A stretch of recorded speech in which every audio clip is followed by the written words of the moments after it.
गते शोकेन कर्तव्य भविष्यनेव चित्तरम वर्तमान कालेन प्रवर्ते विचक्षणम।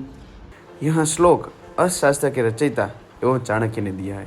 आपने जो भी गलतियां की है उसे भूलकर भविष्य में आप भविष्य की सोचे बिना वर्तमान में अपने कार्य को करते रहे और आगे बढ़ते रहे। अगर हम बात करें 1952, 1957, 1962 और 1966 की, तो हमने एक गलती कर चुके हैं, एक देश एक चुनाव की। अगर वही मुद्दा आज हमारे देश के सामने वापस आ रहा है तो हम इस पर सोचना नहीं है, ये योग्य नहीं है, क्योंकि इससे पहले भी इसको स्थगित कर दिया गया था। किन कारणों से इसको स्थगित कर दिया गया था हमें सोचना है और उस पर विमर्श नहीं करना है। और आगे हम बात करें तो आने वाले 5 मिनट में मैं आप लोगों को एक प्रूफ कर दूंगा कि हमें एक देश एक चुनाव क्यों नहीं करना चाहिए। जैसे मेरे आगे मित्र ने बताया कि विकास के कार्यों में विघ्न आ रहे, यानी कि आप मान लीजिए कि एक राज्य में विकास का कार्य यानी कि चुनाव का कार्य चल रहा है, वह चुनाव का कार्य 2 से 3 महीनों तक चलता है और उस समय कोई भी विकास के कार्य वहाँ पर नहीं होता। अगर यही बात मैं पूरे देश के बारे में बताऊँ तो क्या होगा? पूरे देश के 2 या 3 महीने अगर विकास के कार्य चलेंगे तो उससे क्या क्या परेशानी आ सकती है। हमारी जीडीपी गिर सकती है, स्टॉक मार्केट में भारी गिरावट आ सकती है और सबसे बड़ा प्रश्न अगर बात की जाए तो आतंकवाद ज़्यादा से ज़्यादा भारत पर आ सकता है। इससे अगर ये पूरे देश में एक देश एक चुनाव लागू कर दिया तो पूरे देश को इससे विघ्न आ सकते हैं। अगली आगे हम बात करें तो विटामिन एम यानी कि धन। और इन्होंने बताया कि धन का व्यय ज़्यादा से ज़्यादा हो रहा है अलग अलग राज्यों में चुनाव के कारण। अगर वही मैं बताऊँ ईवीएम, एक राज्य में ईवीएम की घट पड़ सकती है। अगर पूरे देश में एक साथ चुनाव कराने तो 30 लाख से भी ज़्यादा ईवीएम की हमें ज़रूरत पड़ सकती है। इलेक्ट्रॉनिक वोटिंग मशीन, अगर हम बात करें पुलिसकर्मी और इत्यादि आर्मी ऑफिसर्स, स्कूल टीचर्स, उनकी भी ज़्यादा से ज़्यादा ज़रूरत हमें पड़ सकती है।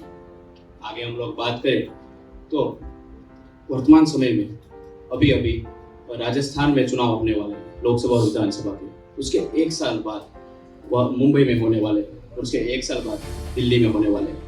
अगर हमें इन सभी एक देश एक चुनाव करना है तो इन सभी के कार्यकाल को या तो बढ़ाना पड़ेगा या किसी को कम करना पड़ेगा, जिससे हमें बहुत सारे फायदे भी हो सकते हैं। अगर हम बात करें लोकसभा और विधानसभा दोनों ही एक रथ के 2 पहिए हैं, इनमें से एक भी इधर उधर होता है तो देश को चलाने में हमें तकलीफ आ सकती है। और वही हम बात करें तो इससे तानाशाह का भी खतरा रहता है। अगर 5 साल तक एक ही गवर्नमेंट यानी कि एक ही सरकार एक ही पक्ष बना रहा तो वो अपनी मनमर्जी करेगा।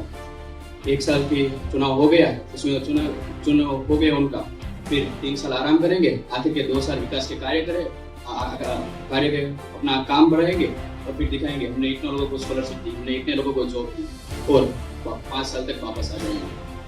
आखिर में हम बात करें तो अभी बताया कि हमारा संविधान बहुत सारे संविधान से मिला के बनाया गया है।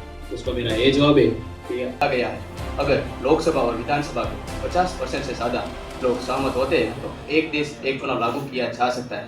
पर भारत के इतिहास में अब तक ऐसा मुमकिन नहीं हुआ है और ना ही मेरे ख्याल से हो सकता है। आगे हम लोग बात करें तो अभी स्वीडन, जर्मनी जैसे देशों का नाम सामने आया है तो उनकी कुल जनसंख्या, जर्मनी की जनसंख्या 8.03 करोड़ है। और वहीं हम बात करें तो हमारे अकेले बिहार की कुल जनसंख्या 10 करोड़ से भी ज़्यादा।